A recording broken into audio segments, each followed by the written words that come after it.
అందరికీ నమస్కారం. ఈరోజు మనం శ్రీమద్ భగవద్గీతలోని ఇంకొక ముఖ్యమైన వాస్తవాన్ని తెలుసుకోబోతున్నాం. భక్తి మరియు జ్ఞానం అంటే జీవన మార్గదర్శనం అని అర్థం.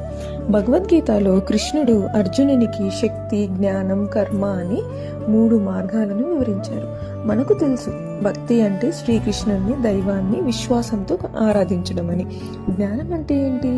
జీవితం, ఆత్మ మరియు ధర్మం గురించి సత్యాన్ని గ్రహించడం. గీతలో ఏం చెప్పబడిందంటే, వీటిని వేరుగా కాకుండా మన ఆచరణలలో కలిపి మనం అనుసరిస్తే నిజమైన జ్ఞానం లభిస్తుంది. అందుకే కేవలం పుస్తక పాఠం కాదు, ఇది మన రోజువారీ జీవితంలో అమలు చేయాల్సిన మార్గదర్శకం.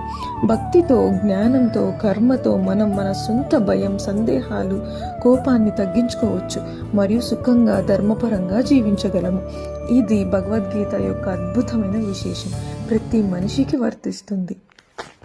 అందుకే భగవద్గీత అనేది మన జీవితానికి మార్గదర్శకమైన శాశ్వత జ్ఞానం ఇవ్వగల దివ్య గ్రంథం.